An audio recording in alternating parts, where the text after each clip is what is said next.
min ye Bamako Mali ale ni Senegal ni ɲɔgɔn cɛ siratigɛw ye kɛrɛnkɛrɛnnenya jɛɲɔgɔnya min bɛ ani ɲɔgɔn cɛ sɔrɔ ta fanfɛla na n'o ye anw ka donnifɛnw n'o jagofɛnw bɛ taa ni ka segin min kɛ Senegal ka bɔ Senegal kɔgɔjida la ni kana don an ka jamana kɔnɔna la awa o jɛɲɔgɔnya sɛbɛn bɛ Mali ani Senegal ni ɲɔgɔn cɛ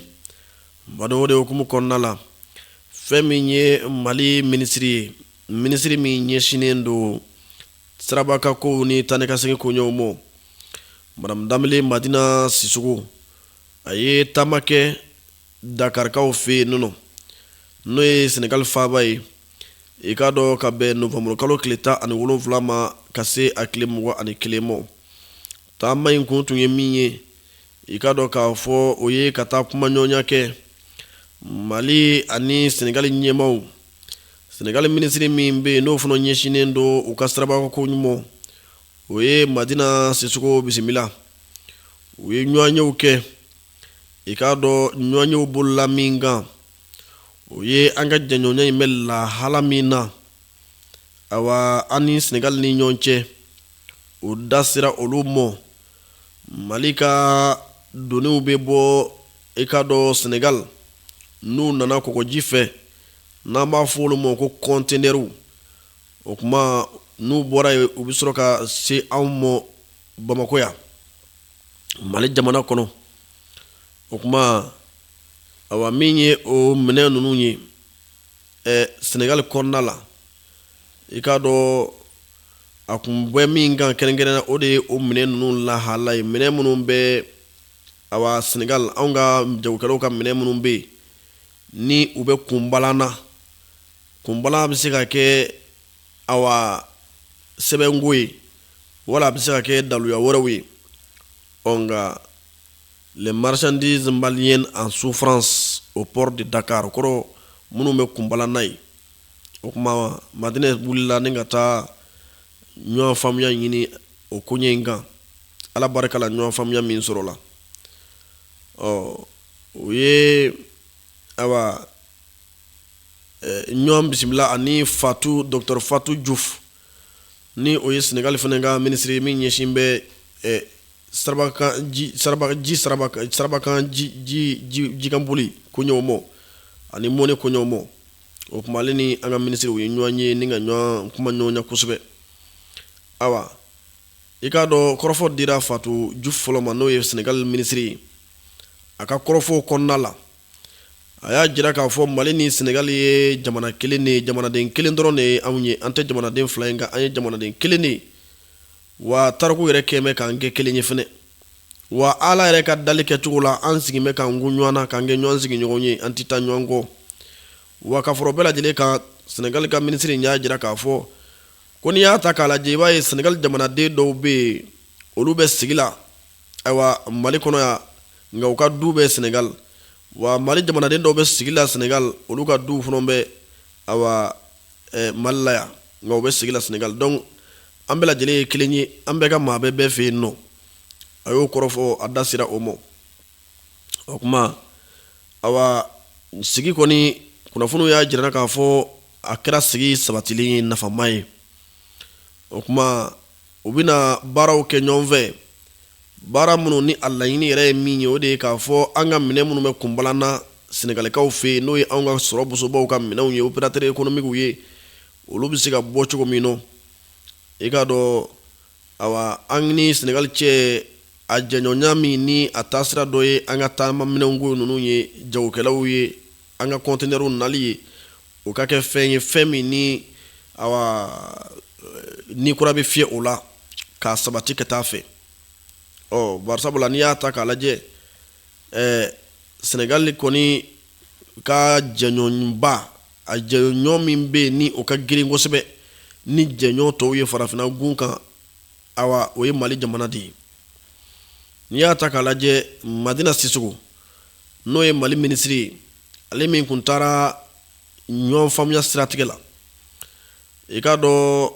n y'a fɔ aw ye k'a fɔ Mali ka minɛn dɔw n'o ye conteneurs ye jagominɛnw olu bɛ kunbalanna ye n'i y'a ta k'a lajɛ olu minnu bɛ yen n'u bɛ kunbalanna Senegal port la a kɔgɔjida la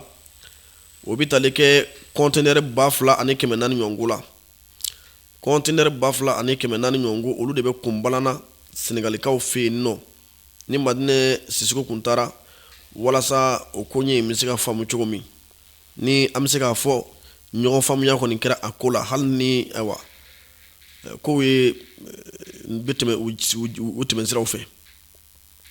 o kuma maa fila ninnu n'o ye minisiri fila ye Mali ni Senegal fanfɛla na u kɔni ka kɔrɔfɔw kɔnɔna na u y'a jira k'a fɔ fɛɛrɛw bɛna tigɛ joona walasa kow bɛɛ lajɛlen ka da kɛɲɛ fɛn o fɛn bɛ yen ni gɛlɛya bɛ o la olu bɛɛ lajɛlen ka kɛ fɛn sabatilenw ye badenw ni ye Senegal ta k'a lajɛ n'a fɔ n bɔra k'a fɔ aw ye cogo min ale ka awa an ka minɛn minnu bɛ bɔ Senegal ka port yɛrɛ la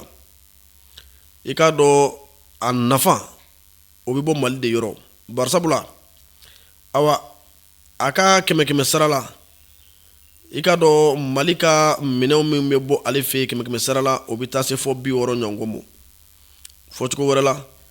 Mali ka minɛn minnu ni y'u kɛ 3 ye i k'a dɔn 2 de bɛ bɔ Senegal fɛ donc o b'a jira k'a fɔ awa anw ni Senegal anw bɛ fɛn caman na don Senegal kun nafolo caman na don a kunna nka an yɛrɛ fana m'an da sɔrɔ parce que anw fana ka jagofɛnw de don fu tɛ jamana fila nu ɲɔgɔn cɛ de don o kama Madina Sisoko ko ten ko awa an bɛɛ lajɛlen bɛ nafa sɔrɔ jɛɲɔgɔnya in de la olu bɛ nafa sɔrɔ a la parce que an bɛ bɔ olu ka sira fɛ nka anw fana bɛ nafa sɔrɔ a la parce que anw nafa fɛn don o de kama anw ye wari don a la o kuma f'an ka bɛn an ka ɲɔgɔn faamu walasa o ko in bɛ se ka sabati an bɛɛ lajɛlen bɛ se k'an bolo lanun cogo min na laɲini tun ye nin ye k'a fara o kan k'a fɔ Madina Sisoko a bisimilara jamana ɲɛmaa yɛrɛ fɛ ni o ye Basiru Jomafayi ye o ye a bisimila an b'a fɔ k'a ni ce k'a Danbele wala ko a Sisoko a fila bɛɛ a tɛ se ka ban a fila si la o Madame Sisoko Madina Danbele Madame Danbele Madina Sisoko k'an b'a fɔ minisiri jijalen don han baara in min n'a disi danbɛ a la Ala ka tafanga d'a ma badenw o kɔfɛ an tun y'a fɔ aw ye k'a fɔ AES tun ye ɲɔgɔn kunbɛnba dɔ labɛn an ka jamana kɔnɔ a ɲɔgɔn kunbɛn in a siɲɛ fɔlɔ de tun ye nin ye u b'a fɔ a ma ko salon international de l'entrepreneuriat AES o salon salon international de l'entrepreneuriat AES o baaraw kun jɛra o kɛra juma tɛmɛnen n'o bɛnna novembre kalo tile 21 ma san 2025 ba dɔ i k'a dɔn k'a fɔ minisiri min bɛ yen ni o ɲɛsin bɛ an ka jamana kɔnɔ awa kɛnyɛrɛye baarakow mɔ ani baarakow foroba baarakow fo ka se baarakala koɲɛw mɔ ni o ye Madame Oumou Sall Seck ye baara in kuncɛli a ɲɛmaya tun bɛ ale de bolo i ka dɔn k'a fɔ jɛɲɔgɔn minnu bɛ yen naba minnu bɛ yen n'olu bɔra jamana wɛrɛw kɔnɔna la awa no i n'a fɔ Ghana ka fara AES taw kan olu bɛɛ lajɛlen fana tun bɛ kɛnɛ kɔnɔna la i k'a dɔn nin tile 4 ɲɔngo u y'o de kɛ nin ɲɔgɔn fara ɲɔgɔn in na walasa baarako siratigɛ la AES jamanaw i k'a dɔn u seko n'u damajira ye min ye o ka jira ɲɔgɔn na entrepreneuriat hukumu kɔnɔna la cakɛda minnu kɛnyɛrɛye cakɛda minnu bɛ maaw bolo AES kɔnɔna la u ka ɲɔgɔn ye ni k'u ka seko n'u ka dɔnkow jira ɲɔgɔn na baarako ta sira fɛ maa min bɛ yen ni o sen donna nin ko in na fara ɲɔgɔn in na n'o taara ayiwa salon in kɛnɛ kan n'an b'a fɔ olu ma ko participants o bɛ taa se maa 600 ɲɔgɔn ma olu bɛɛ lajɛlen ye u sen don nin baara in na wa maa 600 ninnu ye fɛn minnu tɔnɔ bɔ olu dɔw ye ka sigi ka kuma di ma hakili juru carinenw mɔ i k'a dɔn olu ka kumasenw kan ni k'o walawala i k'a dɔn an b'a fɔ o ma ko panel o panel de haut niveau olu baaraw walawalaliw kɛra minisiriw fɛ AES minisiriw min ye kalanw fana ye n'o ye hakilida jiraw ye olu kɛra i k'a dɔn AES jamanaw yɛrɛ kɔnɔna la awa kɛnyɛrɛye cakɛdaw u bɛ lahala min kan da donn'o la ka walawalali kɛ faamuyali bɛ se ka sɔrɔ o la cogo min na ani fana ka hakili jigin kɛ ka hakili falen kɛ awa kɛnyɛrɛye cakɛdaw AES jamanaw kɔnɔna la olu jɔyɔrɔ ye min ye sɔrɔ yiriwali la musakako la kɛrɛnkɛrɛnnen na AES jamanaw kɔnɔ ani u bɛ cakɛda minnu bila sen kan walasa mɔgɔw ka bɔ baarantanya la ka fara o kan o baara in kɔnɔna la kɛnyɛrɛye baarakɛlaw fɛ entrepreneurs fɛ gɛlɛya min bɛ entrepreneuriat yɛrɛ la AES jamanaw kɔnɔna la n'o gɛlɛyaw bɛ gun nafoloko la musakako la o da sera olu fana mɔ ka ɲɛdafili kɛ ka taa donna nataw la fura minnu kan ka sɔrɔ o la o bɛɛ lajɛlen jateminɛla ka kɔrɔfɔw kɛ ka hakili jagabɔ kɛ o la ni atelier ninnu kɔnɔna la atelier in kɔnɔna la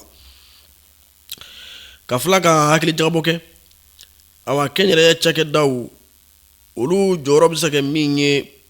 farafinna bolodeli ma ɲɔgɔn ma ani sɔrɔ yiriwali la nafoloko ta fan fɛ farafinna gun kan o kuma gɛlɛya minnu bɛ kɛnyɛrɛye baarakow la o sabatiliw la kɛrɛnkɛrɛnnenya la sifinnakaw taw ani musow taw u ma ɲinɛ o fana kɔ ni ka o fana kuma da ni k'o walawala kɛnyɛrɛye baarakɛlaw ni faso awa baara ka se ka faso ka bolo di ɲɔgɔn ma walasa kɛnyɛrɛye baarakɛlaw ni faso yɛrɛ jamanaw yɛrɛ bɛ se ka baara kɛ ɲɔgɔn bolo cogo min n'an b'a fɔ o ma ko partenariat public privé o fana n'o sabatira o fana bɛ se ka kɛ sababu ye ka jamana sɔrɔ ka lakubaya confédération AES jamanaw kɔnɔna la hakili jigin kɛra o fana la o n'a belebelebaw la ni atelier in kɔfɛ ni sigi ninnu kɔfɛ hakili jagabɔ ninnu ni miirinaw ni hakili falenfalenw kɔfɛ min ni a bɛ se ka kɛ wele ko kalanbulon u ye u sen bɔ u kɔnɔ kɔrɔ i ka dɔn ka taa centre agroalimentaire la sibikaw fɛ yen n'o ye sɛnɛ kɛ yɔrɔ dɔ ye dɔ ka foro ye foro min ni a labɛn bɛ n'an b'a fɔ ma ko agroalimentaire centre agroalimentaire sibikaw fɛ yen o kuma u taara ka taa u ɲɛda o baaraw kan ani centre de formation ka taa olu fana lajɛ u ma dan o ma maaw ɲɛnajɛra tile 4 in kɔnɔ kosɛbɛ masabula n'i y'a ta k'a lajɛ fɛn min ye an ka ɲɔgɔlɔnbɔlaw ye ɲɔgɔlɔnbɔla minnu ni maa t'u ko fɔ maa ye Mali bunakun kan bilen ni maa t'u ko fɔ maa ye bilen farafinna yɛrɛ bunakun kan bilen ni olu dɔw bɛ tali kɛ Habib Dambele n'u b'a fɔ ko Gimba national ka se Madu Wolo ma Kari Kulubali u b'a wele Madu Wolo caman b'a dɔn n'o de ye olu ye u bila u fila n'u danbe la ka ɲɔgɔlɔ bɔ k'a kɛ lakɔliso ye k'a kɛ kalanso ye ka kow ɲɛfɔ maaw ye u k'a faamuya k'u to yɛlɛ la o dɔnbaabaw de ye ninnu ye u y'o baara kɛ ni salon in kɛnɛ kan ka fara o kan dɔnkili duman o fana lamɛnna Afel Bokum awa cɛ kelen min bolonɔ awa a bi banabaatɔ kɛnɛya ni a ka gitari ale tun bɛ kɛnɛ kɔnɔna la Buye Kuyate fana ye sifinnaka ye a fana b'a fasa fili dɔɔnin sisan dɔnkiliko la o fana tun bɛ kɛnɛ kan ka fara Badema national kan ninnu bɛɛ lajɛlen taara ni ka maaw nisɔndiya i k'a dɔn ni salon AES ka ni kɛnɛ sanuma in kan ka nabaw ni taabaw ka bɛɛ lajɛlen ka maaw la nisɔndiya o kuma kalansen caman sɔrɔla a kɔnɔna la o kuma n badenw i k'a dɔn k'a fɔ bakuruba la an bɛ se ka nin de fɔ aw ye salon in ko ka kow kan nka yan'an ka bɔ nin kɔrɔfɔ in kɔnɔna la an bɛ aw ladɔnniya k'a dɔn k'a fɔ AES ka nin salon entrepreneuriat salon international de l'entrepreneuriat in a kɛra sababu fana ye ka jɔnjɔn di maaw ma maa minnu bɛ yen ni olu ka cakɛdaw kɛra sanayɛlɛ ye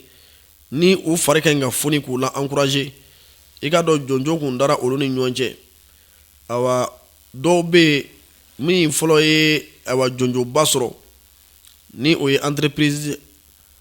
AWNK ye o ye $4 sɔrɔ k'a fɔ jɔnjɔn in dakun de ye ka u la encourager k'u fari foni u ka baaraw la min dara o kan o ye $3 sɔrɔ min dara o kan o ye $2 ɲɔgɔn sɔrɔ ne yɛrɛ kɔntan yɔrɔ kɛra min ye ko deuxième prix ko Belle Cosmétique ne ko ja ko ne ni Burama fana y'an ka cosmétique plus la tanye ana ayesina do dama sa do la fana ayesina entrepreneur a be fo mo ko mo ka entrepreneur ke mo banedo bel cosmétique ko ni ya an cosmétique an munu be cosmétique do men ko ya nguna wulu ale ko ni joyoro flana ale osro min tugro la we million flasro min daro kan we million glenzoro ani wakeme bela jele yitiga nunza donc ni wor nunu te dore adikun de ku fari foni wa mali obula to me ayesi jamana woro bulati parce que masonga to fo ke pour que ngana anga beke keli am be keli mali ni burkina be ani nigeria am be keli o kuma chakela munu manchela lu de do de fari fonna jonjon 10 fe ulumata kene ngoni ayara la ka fo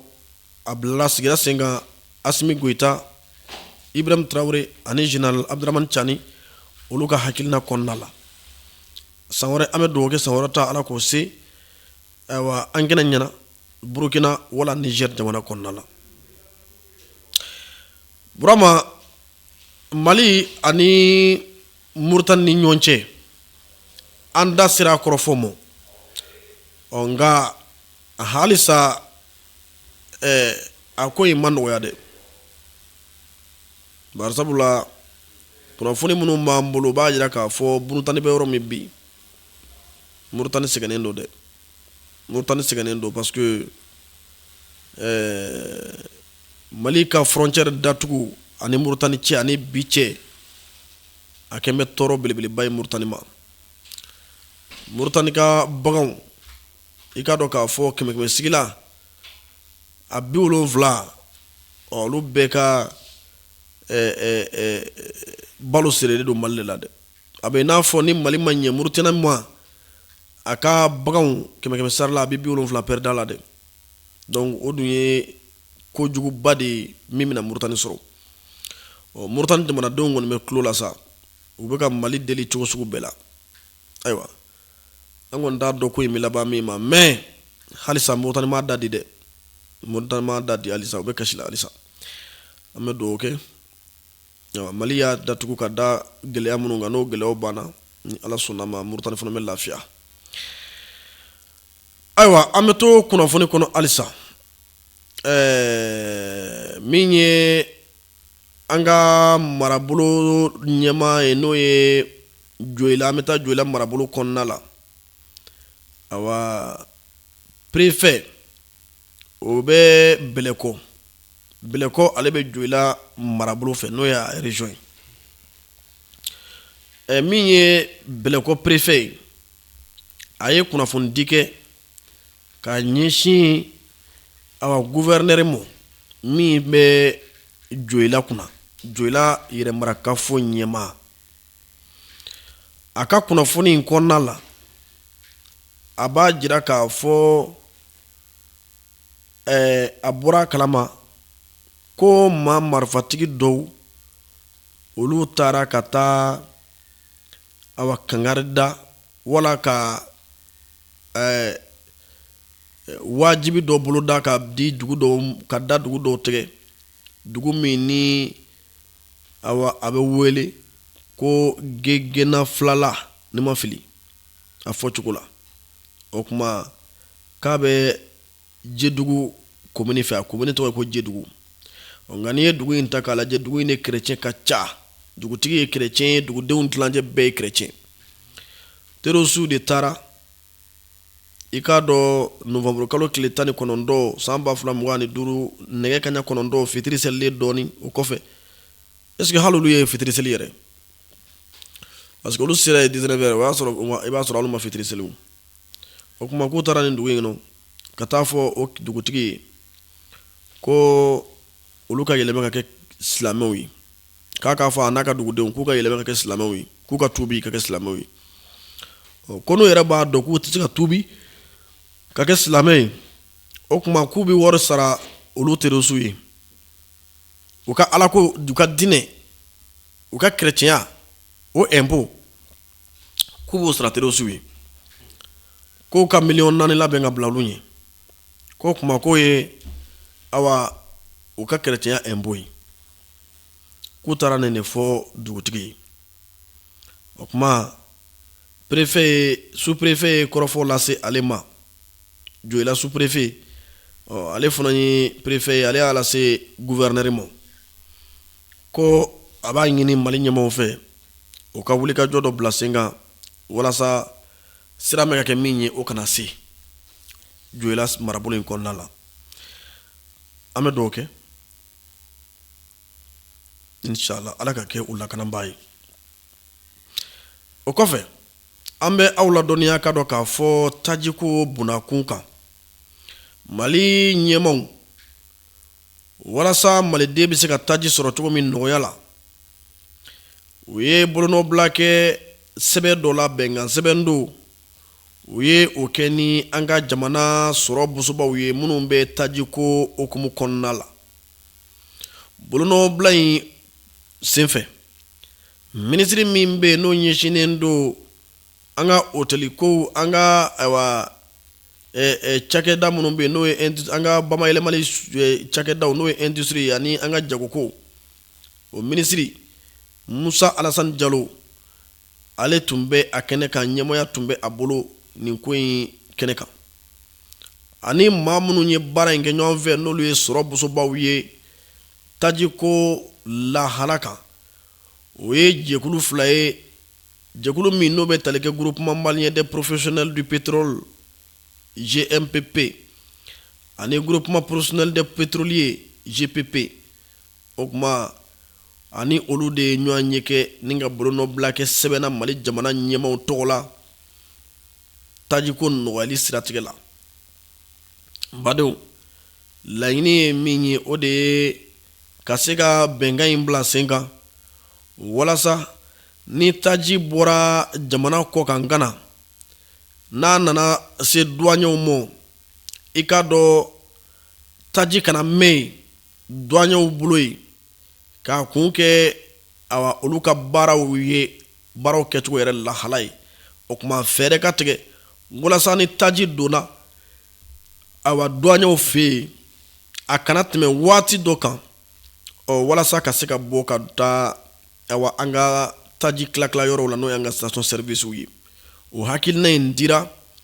minisirisow fara bɛ ɲɔgɔn kan jɛkulu min kɔnɔna la ni olu ka baara ye ka an ka jamana gɛlɛya fɛn o fɛn n'a nana jamana in kɔnɔ, i k'a dɔn k'u disi da la a tɔɔrɔ kana bonya kojugu jamanadenw ma, n'an b'o wele ko comité interministériel de gestion de crise. Olu de ka hakilina y'o jira ko fɛɛrɛ ka tigɛ o la. O kuma o hakilina in fɛɛrɛ ɲinini o de kɛra sababu ye i k'a dɔn bolonɔ ka bila nin sɛbɛn in na an ka jamana ani taji baarakɛbaw ni ɲɔgɔn cɛ. O kuma fɔlɔ ni taji tun donna douanier-kuru kɔnɔna la, u ka bureau de pétrole, bureau de produits pétroliers kɔnɔna la, a tun bɛ mɛn yen dɔɔni kuma dɔw la. Nka ni bolonɔbila min kɛra o siratigɛ la, ni taji donna yen, i k'a dɔn a mɛnenba ye tile kelen ye a bɛ bɔ.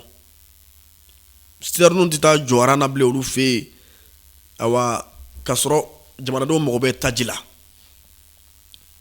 A n'a to maa caman k'a faamu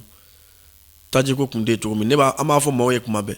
n ko taji donbaliya tɛ yen, taji bɛ ka don Mali la, mais munna taji tɛ ka sɔrɔ? Nin fana yɔrɔ tun b'a la, nin yɔrɔ in tun b'a la kosɛbɛ. C'est vrai, jogojuguya b'a la dɛ. Malidenw, anw yɛrɛ minnu ye jamanadenw ye, anw ka jogojuguya b'a la dɛ. Maaw b'an na, maa minnu tɛ miiri u tɛ taasi. Hakɛto bɛ kuma kan, maa fɔcogo de don. Parce que dɔw bɛ yen u bɛ baara minnu kɛ o ye miiribaliya ni tasibaliya de ye dɛ. U tɛ hinɛ, u dusukun jalen don. Olu ye tajiko in kɛ Asimi kɛlɛbere dɔ ye ko fɔ an k'u ka fanga bi. K'a sɔrɔ u bɛ ɲinɛ k'a fɔ n'i ye bere da Asimi kun, Asimi t'a santi, Malidenw de b'a santi. Asimi kɛlɛbaw de m'o faamu. N'aw ye Asimi kɛlɛ, a t'a digi Asimi na, a b'a digi anw de la. Tajiko la nin yɔrɔ y'a gɛlɛma yɔrɔ dɔ ye, nka ka fara nin fana yɔrɔ in kan an yɛrɛ jogo b'a la dɛ. Hasidiya ni ɲɛngoya ni dusu jalenya ka taji ta prix normal la ka taa feere lahawta prix la, ka i yɛrɛ jinin tasuma k'a labɛn ka bila i yɛrɛ ɲɛ, i yɛrɛ halakili k'a baara kɛ ka bila i yɛrɛ ɲɛ, i ka denbaya halakili ka baara kɛ ka bila i yɛrɛ ɲɛ maa minnu y'u ba baara ma moto taximani minnu y'u ba moto boli ma moto katakatani bolila minnu y'u ba boli ma baara ma mobilitigi minnu y'u ka mobiliw labɔ ka taa taji ta nin na k'a feere k'a k'u ka baara ye a b'u don jahanama kɔnɔ yafa cogo t'a la parce que hali ni ala yafara maliden bɛɛ ti yafa u tiɲɛ tɛ foyi ye tasuma kɔ lahara saya dɔrɔn de b'u ni tasuma jɛ wa ka fara o kan u kɔw ti sabati u kɔw bi jasi dɛ dangali tɛ dɛ mais tiɲɛ de don u bɛɛ ka segin n'a ye maa o maa n'i bɛ ka mali janfa maa o maa n'i bɛ ka malidenw tɔɔrɔ nin fɛn fila de b'i ɲɛ dɛ a ti wuli cogo si la i kɔ ti kɛ foyi ye barika bɛ bɔ i ɲɛ ni kɔ la u bɛ lafu de wa n'i sara hali maaw u kana na seli kan dɛ u ka kuranɛ sadiri n t'a dɔn n bɛna min fɔ quoi haramu ala b'a a berefini bɔ i la o donc aw minnu y'a ka baara kɛ taji feereli nin waati in na k'a fɔ ko a bɛ taa aw ba aw ka baara ma ka taa jɔ aran na ka mali tɔgɔ tiɲɛ a k'a fɔ ko aranjanw jɔlen don k'a sɔrɔ ala b'a dɔn kira b'a dɔn taji besoin bɛ maa mun na olu tɛ aw bɛɛ ka kan ka ala bɛn ka bɛn tasuma de ma ka bɛn jahanama de ma siga foyi t'a la aw bɛɛ bɛ jeni hali ni asimi yafara maliden bɛɛ ti yafa hali ni ne yafara maliden bɛɛ ti yafa o de kama kana ko kɛ jamana la quoi parce que ni ne ye ko dɔ kɛ e burama la ne bɛ se ka yafa deli e burama fɛ e bɛ yafa ou bien ni ne sara yɛrɛ hali ni ma yafa deli e b'a fɔ an yafara ma mais maliden bɛɛ e y'a kɛ maliden bɛɛ de la o maliden bɛɛ bɛna yafa e ma cogo di o de kama jamana nafolo burujaba i bi don jahanama kɔnɔ siga sadi jɔ kɛcogo t'a la quoi ala yɛrɛ ka masaya kɔ siga t'a la quoi jamana ɲɛmaa min bɛ jamana sɔ i bi don jahanama kɔnɔ i kɛcogo t'i bolo jamanaden min bɛ jamana sɔ ka jamana ka hɛrɛ kunbaniya jamana ma e bi don jahanama kɔnɔ parce que i y'a kɛ jamanaden bɛɛ de la maa miliyɔn 20 ani maa miliyɔn 3 ni kɔ donc o jahanama kɔnɔ maaw olu kɔfɛ gɛlɛya min fana tun b'a la o tun ye nin dɔ ye nka jamana ɲɛmaaw ye bolonɔbila kɛ bɛnkan na walasa o ko in bɛ se ka da soda la cogo min na ni taji donna yen a mɛnnenba o ye tile kelen ye heure 24 24 heures o y'a mɛnnenba ye yen nɔ douane kuru kɔnɔna la o baara kɛbaaw bolo o tuma ni o délai tɛmɛna ka sɔrɔ e min se k'i ka formalitéw i ma se k'u ɲɛnabɔ e min ye tajitigi ye jamana yɛrɛ de bɛ taji fɛrɛ a baaraw bɛɛ lajɛlen kɛ k'a jɛya ka sɔrɔ k'a labɔ k'a di a ka baarakɛla ma direction générale des douanes ani direction générale du commerce et de la consommation et de la concurrence o maaw olu bɛ taji in feere n'u ye taji in feere Burama o bɛ ta d'i ma nka taji kɔni tɛ jɔ yen bilen cela veut dire que jamana y'a ka responsabilité ta en entière donc nin ko in lahala kan n'i nana ni taji ye sariya kura min tun bɛ o tun ye i tun b'i ka wariw bɛɛ sara i ka taxes n'i ka fɛnw bɛɛ sara yanni i ka bɔ kuru kɔnɔ mais nin bolonɔbila min kɛra nin sɛbɛn in na o bɛ kɛ sababu ye tile 40 kalo 1 ani tile 10 jamana bɛ o di e ma ne Burama nana n'i ka taji ye i bɛ se k'i ka taji feere fɛrɛ ma kalo 1 ni tile 10 kɔnɔ yani pour que juru bɛ i ka kan ka jamana ka wari mun d'a ma ka taxi mun d'a ma olu juru bɛ to i la jamana yɛrɛ bɛ i to yen fɔlɔ i k'i yala yala n'i ka taji ye fɔlɔ i k'i ka taji feere n'i ka taji feere 40 jours b'i bolo i bɛ se ka na jamana ka hakɛw olu di jamana ma donc a bɛ fɔ nin ma ko concession jamana fana jɛn'a ka sɔrɔ dɔ kɔ k'a ka sɔrɔ dɔ bila retard la malidenw bɛ se ka lafiya cogo min parce que olu b'a dɔn k'a fɔ olu sigilen don jamana in ɲɛfɛ jamanadenw de ka lahɔrɔma la ani jamanadenw ka ci kama donc u y'o faamuya ne b'a bila o minɛ kɔnɔ k'a fɔ o de kɛra sababu ye n'u ye nin wa bɛnkan in kɛ bɛnkan min n'a bɛna dɔɔnin bɔ olu yɛrɛ ka sɔrɔ la jamana ka sɔrɔ la parce que dédouanements taxes ni impôts ti sara automatiquement bilen n'a ka di i bɛ se k'a sara automatiquement mais n'i ma se k'a sara fɛnɛ tile 40 b'i bolo quoi donc o fɛnɛ ye belebeleba ye o ye belebeleba ye awa an bɛ ala deli halisa ala k'an bɛɛ kelen ma ni ala sɔnna nin ka kɛ tajiko in a gɛlɛya bannen jahanama kɔnɔ mɔgɔw kɔni olu labɛnna ka ban olu ka segin cogo t'olu la bilen u bɛ taa jahanama kɔnɔ Burama Mali bɛ gɛlɛya la a bɛ san 10 ni kɔ bɔ an bɛ don min ko bi an bɛ ka taa san 20 nɔfɛ maliden dɔw bɛ yen minnu ni olu filila ka marifa ta Mali jamana kama nka Ala ye olu dusukun dayɛlɛ ka tubi sira di olu ma olu tubira ni ka segin kɔ bolo da Mali jamana a ye sigi kɛ ka malidenw fara ɲɔgɔn kan malidenya yɛrɛ kɔnɔna la k'a fɔ an ka kɛ an yɛrɛ ye maa wɛrɛ si tɛna an ka kɛlɛw ban ni an yɛrɛw tɛ o kuma o sigi kɛra dialogue intermalien o jaabiyaw bɔra a yirala k'a fɔ malidenw kan ka yafa kan ka kɛ dɔw ma maa dɔw bɛ yen kɛlɛkɛla kɔrɔ dɔw don fɛɛrɛ kan ka kɛ a kɛra minnu tun bɛ kɛlɛ kɛ ka Mali gouvernement dɛmɛ ye o a kɛra minnu tun bɛ kɛlɛ kɛ Mali gouvernement contre la ye o minnu sɔnna ka tubi ka marifa bila fɛɛrɛ ka kɛ u ye u bɛ se ka diɲɛlatigɛ kɛ sutura kɔnɔ cogo min na o kuma a bɛ fɔ o ma ko awa désarmement démobilisation réinsertion et intégration DDRI o baara de daminɛna anw ka jamana kɔnɔ a baara kunfɔlɔ olu nu donna an ye kunnafoni sɔrɔ k'a fɔ baaraw daminɛna kaba maa 2000 ɲɔgɔnko bɛ yen minnu ni olu bɛ an ka jamana cɛmancɛ ani an ka jamana kɛɲɛkafɛla na nord la olu de bɛna nin sɔrɔ jamana ɲɛmɔgɔw de bɛna olu lajɛ minnu ni surasiya ka kan n k'a fɔ minnu ni fini lakana baara ka kan ani minnu tɛ se ka lakana baara kɛ ni baara min bɛ di olu ma wala ni musaka min bɛ di min ma i k'i débrouiller olu bɛ k'i la k'i bolola marifaw minɛ k'i bɔ kɛlɛ sira kan o baaraw de daminɛlen filɛ Mali jamana fɛ a kun fɔlɔ o bɛ ɲɛsin maa 2000 ɲɔgɔn ma an bɛ Ala deli awa Ala ka sabati parce que nin y'a kun fɔlɔ ye n'a y'a kun fɔlɔ daminɛna an yɛrɛ kabi minisima taara an yɛrɛ k'a fɔ ko an b'an ka wara minɛ a kunkolo ma sigafɔ nafa bɔli hukumu kɔnɔna la o ye nin ye ni nin fɔlɔ ɲɛna Ala barika la tɔw na ɲɛ an bɛ dugawu kɛ Ala k'a ɲɛ Ala k'a ɲɛ o bolo awa Burama sisan i bɛ taa n'an ye lakanabaaw ka kunnafoniw kɔnɔna la an bɛ sɔrɔ ka olu ka kunnafoniw an b'an da don o la